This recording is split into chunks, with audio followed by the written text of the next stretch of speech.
those that are looking to relocate, we have a book you can purchase. Check it out on our website now.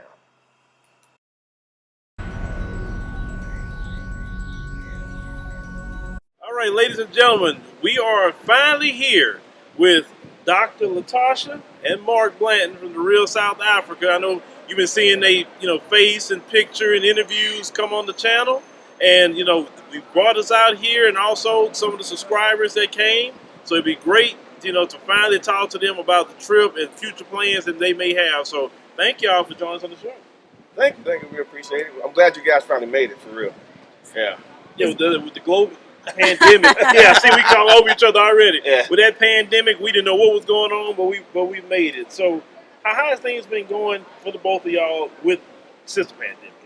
Well, actually, as far as South Africa is concerned, the lockdown we had was very successful. At the end of the day, it was a little oppressive a little bit for a while, but once we did everything we needed to do, and then they put all the measures in place to keep us safe.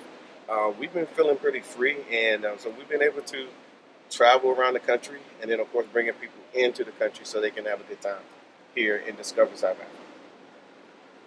I would say so too. I mean, I was just saying the other day that this past February we had 7 days since 2020 where we did not have a traveler in the country, so we've been really, really busy.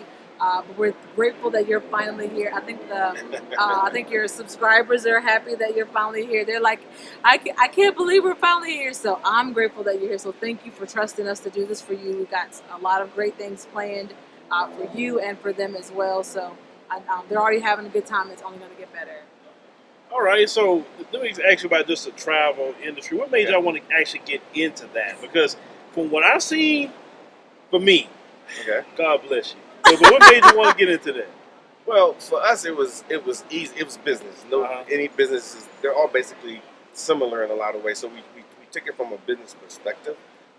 We saw that there was a large gap in the industry, especially for African Americans in South Africa. We rarely saw them here. So we said, hey, what we can do from our business, background, let's set up a proper business that can actually bring people here properly. Proper hotels, proper transportation, and so we just looked at it from that perspective. And like I said, the area was there, and so we just moved into it, and then we kind of took it over, and that's where we are right now. So we do a lot of work with the tourism bureaus. They know who we are, and so forth. So it works out. What do you think, Tasha? I think that when you come to South Africa, you can easily find, like I think you and I spoke earlier, about some of the opportunity that exists. And if you open your eyes, if you're an entrepreneur by spirit and by heart, you'll see some of the deficiencies where you can kind of get into a space. And what we noticed was that when we were on the plane, there was only a few people that looked like us and more people that didn't look like us, and it didn't make sense. And because because of that, we started thinking, like, how come we're not here? And we started recognizing that a lot of people are jumping this particular province that we're in right now and going to another province. And I'm like, but everything that we like as a people is here in this province, i.e. Gauteng. So it made sense for us to say, let's just fill this hole by having people that look like us, that do the things that we like, come to a place where they can enjoy themselves and, relax a little bit. So that's kind of, for me, it made the most sense. Not that we wanted to, but it was like, why not? The opportunity is here, and why push it off to somebody else when we're fully capable and we can run a business. So that's what we do. Yeah, we just had the skill set, basically. I mean, we've been doing it for a while. Longer than we want to say, but I always tell people, they say, how long have you been married? And I go, well, we started our first business a year after we got married. So that's how long we've been in business together. So this is just what we do. It's what we do. Well, with Dr. Latasha, you brought up something that I noticed, and I had a discussion with a sister from Atlanta. We were sitting on a plane from Amsterdam to Johannesburg, and it was so many of, as we say on my channel, them folks on the plane. And she was like, yeah, I noticed it was a lot of them. And they're looking at me all kind of funny, like something wrong with me. And I'm like, I say the same thing. No matter where I went, whether it's here, Ethiopia, Kenya, Same thing. Yeah. More of them coming over here than we should be coming, and it doesn't make any sense. But that'd be the same people that would say, "Well, why don't y'all go back to Africa?" But yeah, you flooding Africa more than I am. Yeah. Look, you say that, but you don't really want me to go back. That's actually true. They really don't want you to They go back. really like don't want you to about. go back. You serve a purpose, as we all know, in the U.S., and that's something that we won't get into. But if there was a mass exodus, trust me, there would be some kicking and screaming, and it wouldn't be from us, for sure. But even as a tourist, you know, the amount of tourism dollars that we generate as African Americans alone, not including other people in the diaspora, is staggering. And if we could just start bringing those dollars to Africa, you know, of course, we're in South Africa, so we would like you to come here as well. I mean, we can change the game in a lot of these places where, you know, the progressiveness hadn't found yet. You know, in some of these townships and some of these villages. But if we can start bringing those funds here, I mean, they earn your tourism dollar here. They earn it. I mean, between the food, between the service, the locations, the tourist, the tourist attractions, they earn it. But we give it away to, you know, Mexico. Stop using Mexico. Other places, not Africa. Dominican Republic, Latin America. Other places that don't have as much of a welcoming feeling as Africa or South Africa does, is what I would say. From my observation, and I discussed with you earlier, I'm going to keep repeating this probably multiple times. I believe South Africa is the best starter country, or just stay here if you can't deal with culture shock. Because when I first went to Ethiopia, I had culture shock to the point I had an anxiety attack because I wasn't used to that life. Now, Kenya, you know, is a little bit different, but it's still, you know, you in Kenya. Here, when I came here, I don't feel no culture shock here. Not at all. As soon as I come around the corner, McDonald's, KFC, everybody, hey, brother, how you doing? Woolworths. Now, when I went to Woolworths, I never seen a Woolworths, at least not in Texas. No, they don't have because Woolworths is cool, you know, we got H-E-B in Texas and Kroger and all of that, you know, in Texas. But I believe South Africa is a good place. And then I talked to the subscribers that's back there, and none of them had a complaint. Because I went to every last one of them and asked, how is the accommodation? Is it okay? And nobody had a complaint. So that's a testament to what y'all are doing. We do our best. We do our best. I mean, I always say that I know what we come from on that side. I know what we're used to. And the last thing you want to do, if you can help it, is go to a country and live or stay like beneath what you're used to. At least here you can have what you're used to and have it better, the quality be better, and you can really like enjoy yourself. And I think that, like you say, I talk to some of them as well, and they're just like, I'm good. Yeah. They're good. They're excited to see what else is in store. So, and I'm happy to provide it. So that's kind of what we do. So I'm happy. A funny story. I was in Ned Bank this morning and doing a currency exchange. So I asked the lady, I said, do y'all have any Karen problems here? The lady just started laughing. She was laughing. She said, yeah, every once in a while Karen come in here. I said, oh my God, Karen's in South Africa. Jesus Christ. It was funny. That lady would start laughing about Karen. So have y'all witnessed any Karens when y'all been here? Once. One Karen? Once in a Walmart. Well, first of all, you got to keep in mind that their numbers are so low. I mean, they're roughly 8%, a little bit less in population. And so there's a lot of, like in the U.S., there are places you go in the U.S., you won't see any black people. Right. But there's a lot of places here in South Africa you would go and you won't see any white people. So eventually you will run into them. Yeah. So as far as us having all these interactions with white people, they're very few and far between. So that's why we probably don't have as many Karen issues. But they are here. They're here. They just kind of, stay away. They're not mainstream. They're the minority.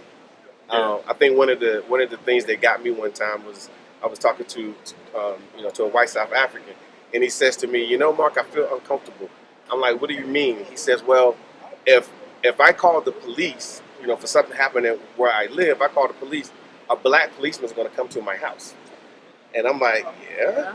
And then he said, if I go to, I have to go to court or something like that. Or get a lawyer. Get a lawyer. It's probably going to be a black lawyer or a black judge. I'm like, yeah. Which I understood how he feels, because that's in the States when a police shows up. Yeah, they white. Yeah. DA is white, judge is white. Everybody's white. Yeah. So he felt like he wouldn't get a fair shake. Oh, really? Yeah, that's Really? That's what he said. Yeah. I wish you was talking to me. Yeah. I said, oh, no, sir. We believe in equality. What's wrong with black people? I would have had a problem with that. Like, to me, you feel uncomfortable. Yeah. But see, I'm a little bit more militant about it. Yeah. I'll say, well, sir, if you feel uncomfortable, the Netherlands is like 10 hours away. Yeah. Well, That's your ancestors. Yeah, Tasha always tells them that, but you can always go to the States. They be like, no, I love No, my country. don't send them there. Send them to their homeland. Their homeland's the Netherlands. True. Their homeland. So they always say, I said, no. They say, well, what do you think about the crime here, about the service here? I'm like, I get served great. I have no issues. They're like, oh. Then they asked me a bunch of questions. I said, well, if you really feel that way, you can always go to the U.S. and you'll be a part of the majority, and you can have all the things that you want. And their faces are like, I love my country. Yeah, This they place don't want to is leave beautiful. here. And I'm like, because it really is beautiful. They ain't going nowhere, and I'm cool with that. Just don't bother me, which they don't. So far, the run-ins I've had with them, they've been super very, nice. very nice to me. Super Yeah. nice. Very, very nice. Yeah. Like kind of scary nice. I'm like, what's wrong with them? But, but they actually are genuinely nice. They really, really are. Like, South Africans in general, black or white, are really, really nice people. You will find some that are older that might still be stuck in that, like, apartheid, thought process where you might have to, check them every now and then. But for the most part, they really don't give you any problems. They're actually very helpful, just like every other South African I've ever met. Yep, except when you're driving. But that's another story. I was walking by earlier. We come from Woodworth's, and it was me and Kelly and Cherie, and Karen was in her car with the window down, and then we passed by. She like that. I'm like, ain't nobody want to rob you. Somebody want to rob you. We've done it already. You're jumping for. We're just scared for. There's no need for them to be scared. If somebody wanted to get her, trust me, they would have got her already. She got the window down. They ain't got to worry about you. Trust me. Yeah, but but it's been cool. Like I said, I say my first impression has been cool. Like I said, just even talking to people, and just that story how black South Africans and black Americans, our story just mirror, and we get it. Like I say, we divide it so quick on the conversation. I'm it's very similar. We just don't know it. Yeah, we just don't know it. Like for example, I would say I talk to a proper South African. As I say proper South African, and that I would say to ask them, do they know Harriet Tubman? And they may not know. And of course, we're like, what do you mean? What do you mean? But then they might say, well, do you know Steve Biko? Or do you know this person or that person? And we don't know. But they all were freedom fighters. Right. Doing the same thing, just in a whole different continent, fighting for, the black struggle. And I think on this side, 27, 28 years after apartheid, they are moving leaps and bounds. Like for me, I'm a little older, so I think about rap music and how impactful it was just in my life. Seeing, telling our stories through rap.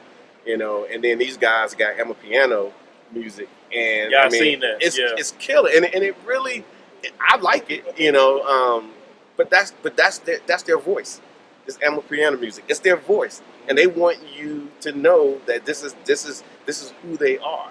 And we're finding out we got people that are actually booking trips to come here because they want to be closer to the Amapiano music. They want to be in the club. They want to be with the DJs, and they want to.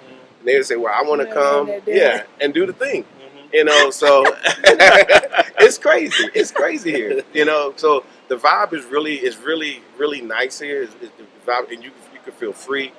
Stuff like they have a thing called a cooler box. We just call it a cooler. But most South Africans, especially in the summer months, have a cooler box in their trunk. And you can pop the trunk anywhere you see all this green grass. They'll just stop, put the music on, pull out the liquor under a tree, and just and have a good time. People just show up.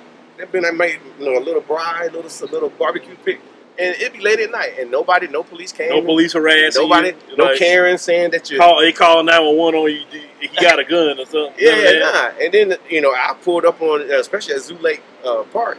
At Zoo Lake, and I just pull up and it was, hey brother, come through. No, I'm gonna tell you how hospitable they are and how much they want to share.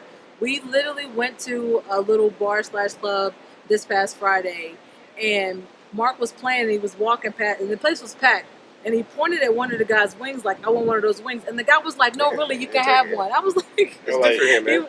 Yeah, because the States, you don't do that. And he, Nah. he really kept saying, Mark, he's like, no, like, really, you can have something. Mark was like, no, man, I'm just playing. But they would have really been like, you can have that. They will definitely share with you. So I know for sure, if I had pointed at a black man's wings in the U.S., Yeah. he would have been trying to share with me for sure. Yeah. So they're very hospitable. So. Yeah, I mean, like I said, just for me, like I said, meeting the brothers at the hotel last night, they came in. Some of them was kind of lit, you know. but he was like, man, what he told me? He said, man, you guys in the United States, y'all grow them big beards out there. What y'all doing? You talking about my beard? I'm like, oh man, shoot, I'm just trying to grow it out, you know. Yeah. So yeah, it was just cool, man. I really, you know, that's my impression. And say, look, so long as the subscribers are happy, then I'm happy, you know. Because trust me, if you don't do a good job, they will let me know. Oh, I know. They not gonna tell you. Yeah. They gonna tell me. Yeah, but they're straight. We make sure, Yeah. like I said, everything they're doing, we've already vetted, and everything's good to go.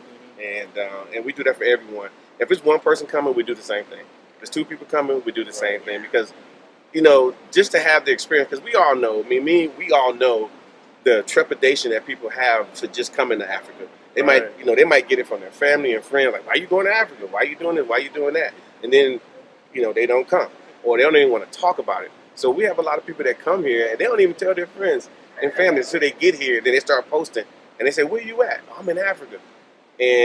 But they came and we want them to have a really good experience. You know, we want them to be able to run out and do their thing, meet people, and like you did. You know, people meet people all the time, and they get a good first impression. Right. That's First impressions are lasting impressions, no matter what somebody say. Yeah. So let everybody know what y'all got coming up in the future. I saw something about a real estate tour y'all had. Yeah. I'm always paying attention, so let people know about that. Okay, a lot of people come here, and they, the real estate here market is booming. It's a buyer's market, and of course the U.S. dollar is very strong. And you can buy property here, no issue, no different than buying it in the U.S. You can actually use the banks here, different criteria and so forth. But a lot of people can bring their own cash as well. But the properties here are awesome. You can move into estate living. You can, you can buy some nice property here in South Africa. So what we decided to do, since we've had so many people requesting it, in November we're gonna put together a real estate tour. So what we're gonna do is we're gonna take people to several different estates, and then we're gonna take them to some lock up and go situations and condo situations, just different situations. But we're also gonna bring in the real estate people. We're gonna bring in the banks. We're gonna bring in everything associated with buying a house. So when you get here, you can actually talk to those guys, one-on-one. So you can get all the answers, know what's available, because here in South Africa, they build things in phases, first of all. So you might see a house phase 1, oh man, it's sold. But they got phase 2, phase 3, phase 4 coming. And that's the good time to actually jump in. Absolutely. Because those developers, they're going to be there as well. They're going to be there with us. So you can say, hey, I'm looking at buying a house. I'm planning on retiring in 5 years. Then you can talk to the developer and possibly start working your deal. All right. Well, definitely, we appreciate y'all talking with us, and I know you got to get back to the group and all that. Yeah, we got stuff to do. Oh yeah, got stuff to do and people to talk to. So it's been real, and we definitely catch back up. Probably we got to go to Cape Town on Sunday. Yeah. But we'll see you in the next couple of days. We'll be popping in, but we're gonna take care of them. You're gonna get taken care of, so we'll be. All right. We'll be around. We'll be around. All right. So y'all know how to get in contact with them. The Real South Africa. Y'all should know that by now. RealSouthAfrica.com. Yes, sir. And make sure you contact them. If you're interested in that real estate tour or anything else, comment, question, concern. There they go. We're talking to them. So appreciate y'all. Thanks, guys.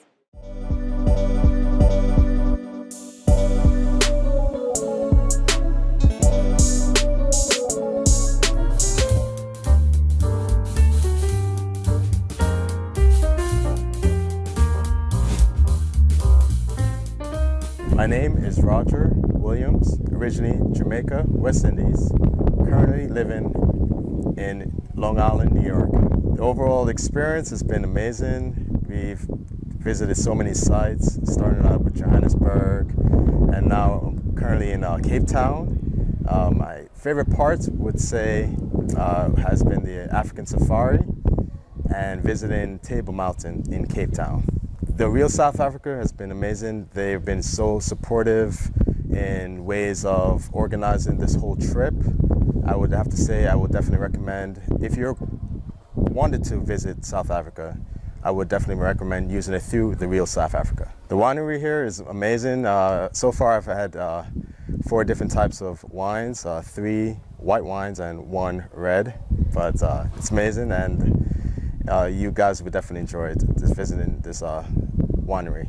If they wanted to have the experience of visiting Africa, South Africa would probably be a good start. It has all the amenities of America that of America that you would be used to. So if you want an easy transition and not get a culture shock, South Africa would be a good start. Just come on out to South Africa. You'll be amazed and you'll definitely enjoy it. And that's all I have to say.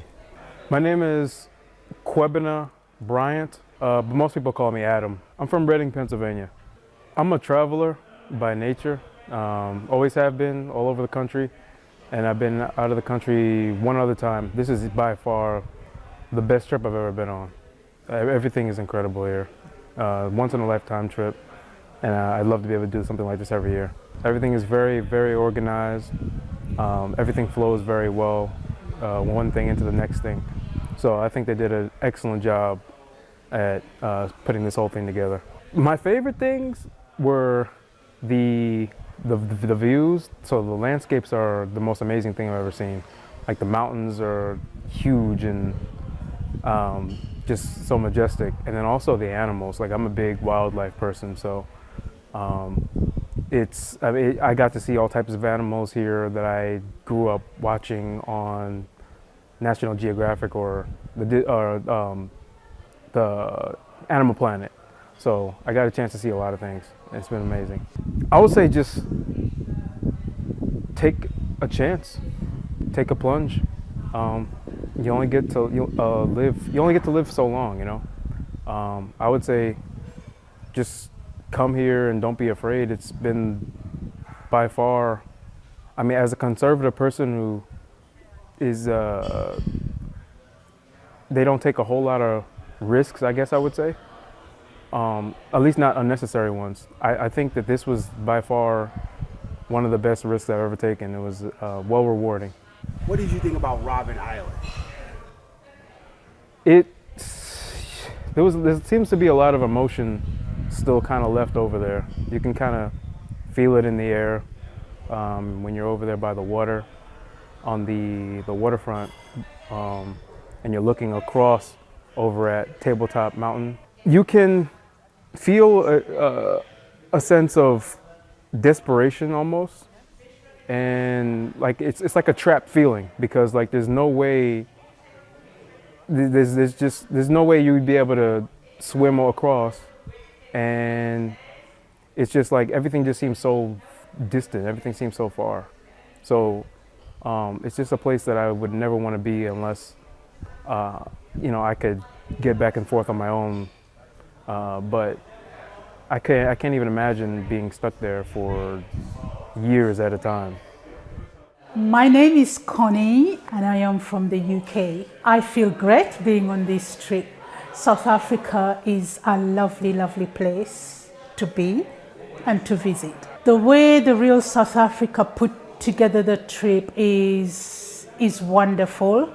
It has brought together many different people and people from different countries. It's not just aimed at one particular country. Anybody can come on the trip. Being on the continent and seeing that what I was shown when I was at home is not the South Africa that I'm seeing on the ground. Everything is so beautiful. We have modern buildings here.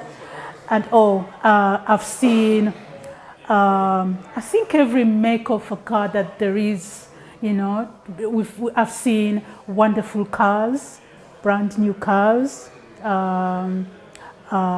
cars in good working condition, because what I'd seen made me think that you couldn't get good cars on the continent.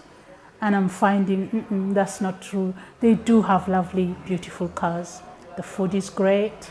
The people are really wonderful. They are warm, they are loving, they are kind, and really, really helpful. So Marvin from Boston, Massachusetts. So experience has been surreal. As soon as we came in, we're well accommodated. Locals are amazing, and hospitality is through the roof. Nothing like I've experienced back in the States. It's really easy to connect with our brothers and sisters out here. They really miss us and revere us, and they wish many more of us would come back home. South Africa is probably the most complimentary country in comparison to America, so we'd be able to relate with the struggles of our brothers and sisters here the most when it comes to apartheid and segregation in that sense. There are many brothers and sisters from neighboring countries who come here and for the opportunities and jobs, and we're a global African family, and they love when we come home. Every day is a new adventure. The days are long and wide, and it's endless. Great experiences. Yeah. Any favorite part of your trip?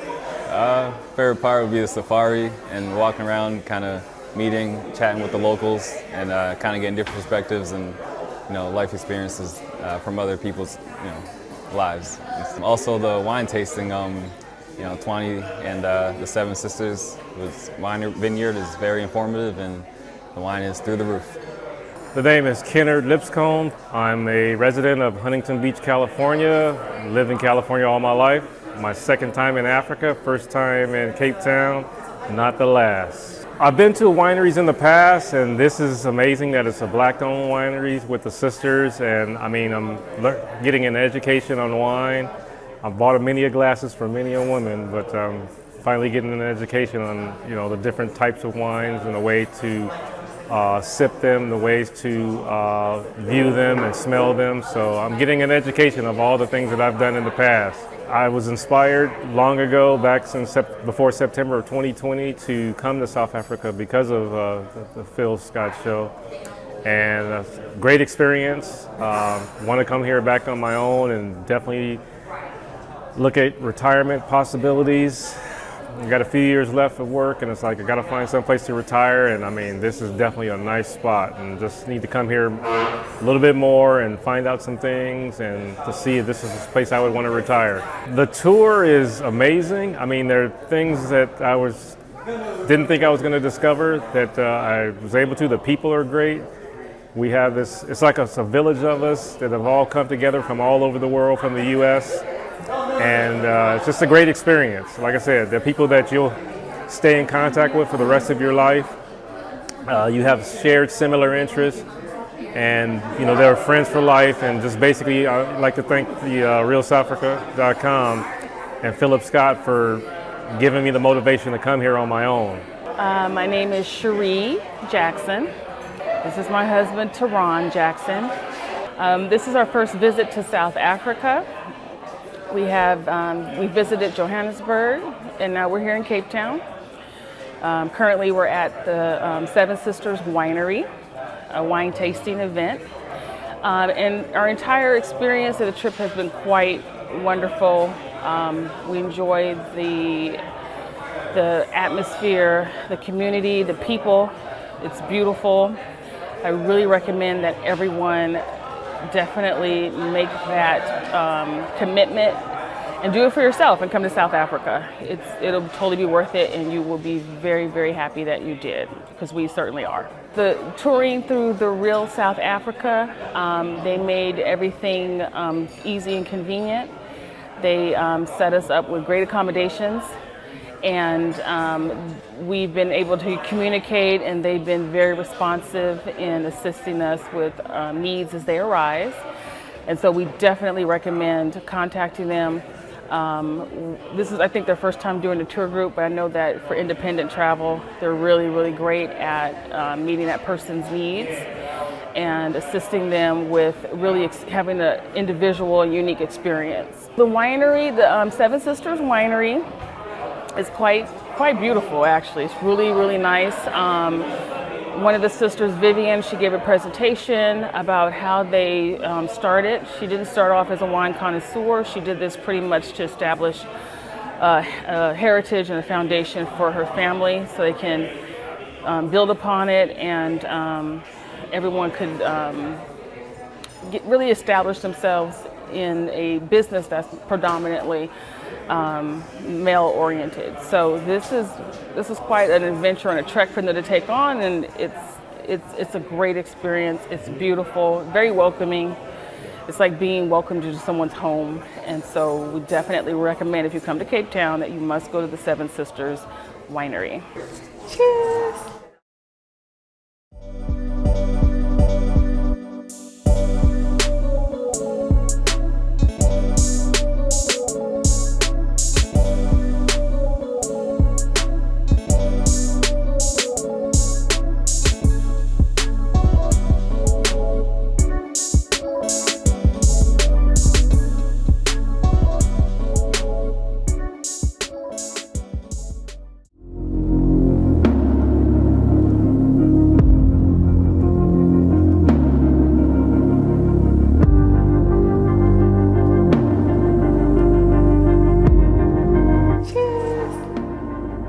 So, ladies and gentlemen, I'm here with Sister Taron.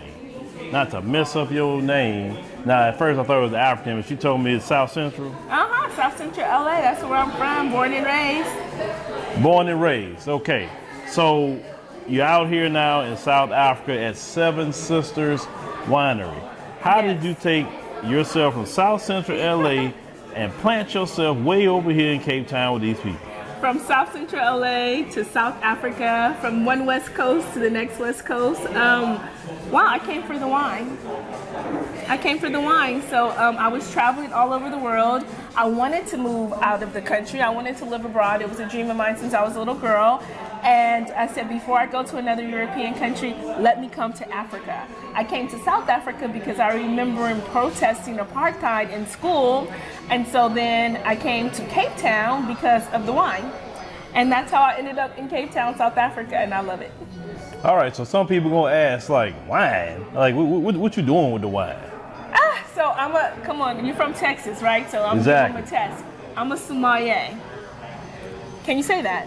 Sommelier? Oh, he said it perfectly. No Texas accent at all, right? So I'm a sommelier, and I was studying wine, and so that's what I do here. I teach wine tasting classes, I host wine tours, I try to promote Black people in the wine business whenever I can, and yeah.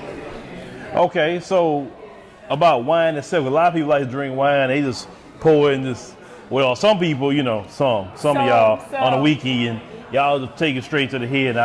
She don't teach you to do that. But no. What is special about wine in itself other than say, sure, I want some wine, I want to get drunk? It's cultural, it's historical, it's like life, right? So like one of the biggest things for me in this wine industry is teaching people how to enjoy wine as part of a lifestyle. Mm-hmm. And so for me, wine, people make the best business deals over wine. They solve relationship problems over wine.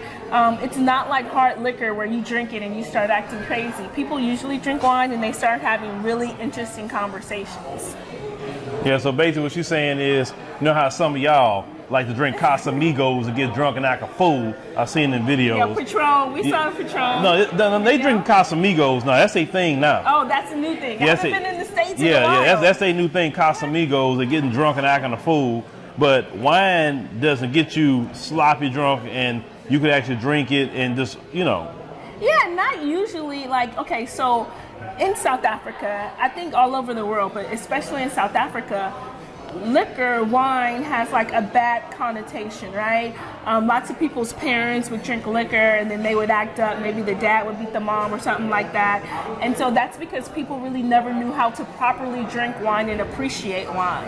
So I help people learn how to appreciate wine and to, like, you know, I'm sorry, can I say this on your show? But like white folks, this is why I got into wine. I worked for the Century Plaza Hotel, and I would walk through the lobby and I'd see all these white folks laughing, talking, having business meetings. meetings drinking wine, right? And I was like, I want that lifestyle. And so for them, it's a lifestyle where they make business meetings and business decisions. And I want to teach people how to enjoy wine in that capacity. So more for a lifestyle, not necessarily just for partying. Okay, so you said that a lot of business meetings are conducted over wine. Yeah. You say people sometimes, now since you've been here in South Africa, what is the wine culture here versus the U.S.?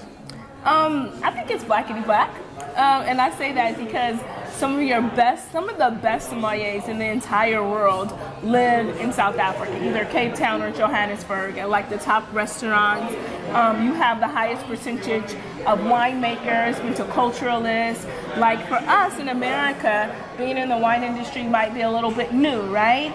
But for South Africa, black people in the wine industry, you have people whose great-grandparents worked on a wine farm as a viticulturalist or as a winemaker, you know, and so the culture is so rich here with our people, and that's why I like it so much. I mean, you know what, I like wines from all over, and I appreciate everybody in the wine industry, but there's nowhere else in the world where you will go and you will see us, like people of color, ingrained so much in the wine culture. Well, I was reading that out of the 11,000 wineries in the United States, less than 1% are, black owned. Yeah.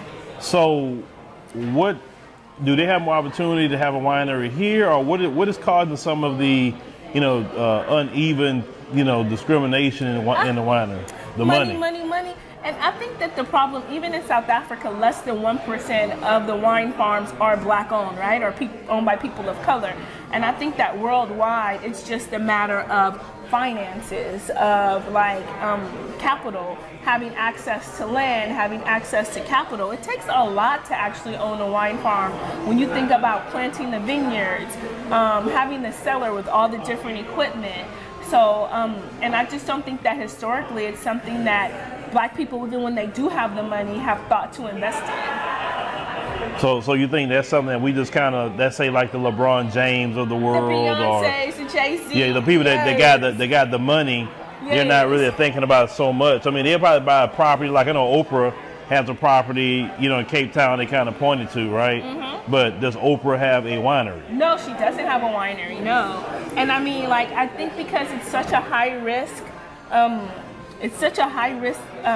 business model, that maybe that's why, I don't know, maybe because they just never really thought about it. I think black people around the world were changing some of the purchases and some of the things that we're doing. Black people are just now starting to get really into serious wines, like the LeBron James, They drink really amazing wines, they collect really great wines, but it would be cool for somebody like that, not necessarily him, but somebody like that, to invest in a wine farm, because you know what, it creates so many different jobs and so many different levels of opportunity in all parts of the value chain. So like if a black person did have a lot of money and they wanted to invest in a wine farm, it's actually great for the community because there's so many jobs that can come from that, from the grape to glass, bottling, viticulturalists, marketing, accounting, so many jobs. So it's actually a really great business when you think about it. Yeah, so if you do have some sort of funding, maybe come into some cash, think about investing, into a wine farm or becoming an expert in wine itself. So I know. Or investing in an expert like me. Or investing in an expert. Yes. So now you tell people to invest in an expert, how can they find you? Okay, so you can find me on Instagram. Honestly, you can just Google me. Twani Price. That's Tuanni Price. You can find me on Instagram, Facebook, LinkedIn, YouTube. I have a YouTube. If you're interested in learning more about wine, you can go to my YouTube channel. Just type in Twani Price. All of that. So make sure you follow Twani here. And if you want to invest, or you have more questions, some of you ladies and gentlemen, about, wine itself and how you can actually turn it into a viable business. I'm pretty sure Twani here can help you do that if you book some time. Yes. And if you're ever in Cape Town, please see me.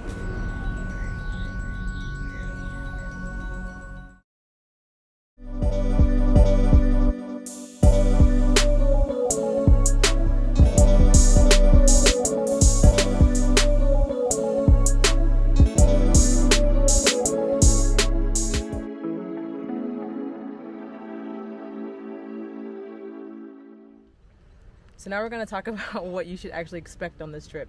What you should expect is what the Real South Africa always deliver, which is luxury, couture, and lifestyle, which is going to be part of the whole experience. So you're going to go, obviously, to go and see the homes, but when you get picked up from the airport on those beautiful buses, you're going to get bused to your 5-star location. From there, you're going to have access to amenities that you've never had before, nice restaurants, things to do right at your front door.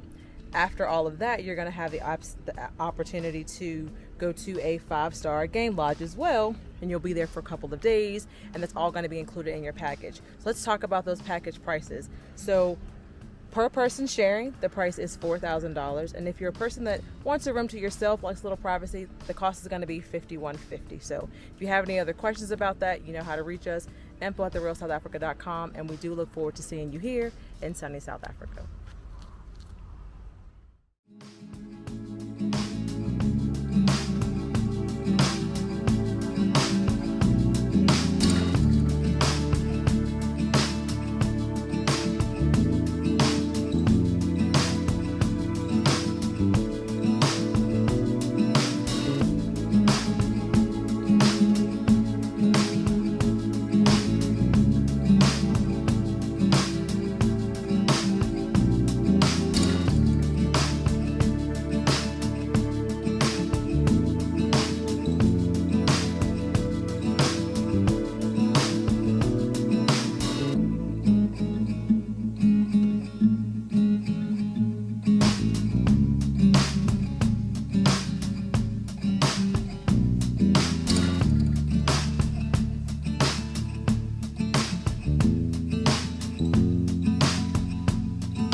Hello everyone, this is Mark Blanton from the Real South Africa, and what we have done since we've been here for a while, we've had the opportunity to hear all you guys' questions about, how do you get to live here in South Africa? So what we've been able to do over a period of time is because, like I said, we were able to chart our journey, and we've been able to put together an ebook specifically for South Africa. Especially for us that are trying to shift from America to South Africa. We put together, it's available for you. The only thing you really have to do is just send us an email, info@therealsouthafrica.com, and just request the ebook. It's going to do a lot for you. It'll answer a lot of questions that several people have in reference to coming to South Africa. One of the biggest issues people ask about is visas. It talks about that as well. There are several different types of visas that will get you here, and the book tackles that as well. The good thing about once you purchase the book, you can actually reach out to us, and we will, answer any questions. We will assist you in trying to make the transition to South Africa. What do you think, Tasha? I just want to say thank you for those of you that have already purchased the book, and if you haven't, like you said, you can find it on Amazon and Barnes & Noble as well, but we would prefer you to just send us an email so we can get to know who you are and start the relationship with us as well. info@therealsouthafrica.com. The book is $15, payable via PayPal, and we encourage you to start the process by just having a visit. Some of the packages that are available for you to visit with us are also there. and just kind of takes you through the whole process, our process that we learned along the way that we felt was necessary. There were some things that we didn't know when we were starting, so we've kind of worked out all the kinks, so which is why we put the ebook together. So we hope that you will buy it, download it, and visit South Africa with us and explore the country. Absolutely. Now, we understand that, these are trying times now. And I would always say that they've been trying times. And we need options. We want different places to say, to call home. Obviously, we love America as well, but like I said, we get the option to feel free here in South Africa. If I need to go back to the United States, I can always pull out my American passport and I can go through customs control, and then boom, I'm in America.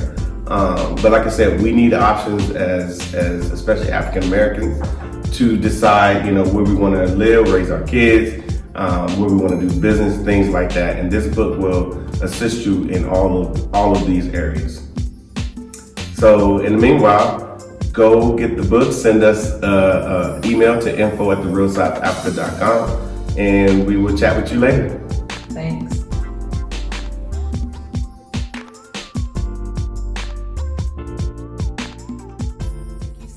For spending time with us today. If you like what you saw, please subscribe and don't forget to hit the notifications button so you don't miss out on all things The Real South Africa. Thanks again.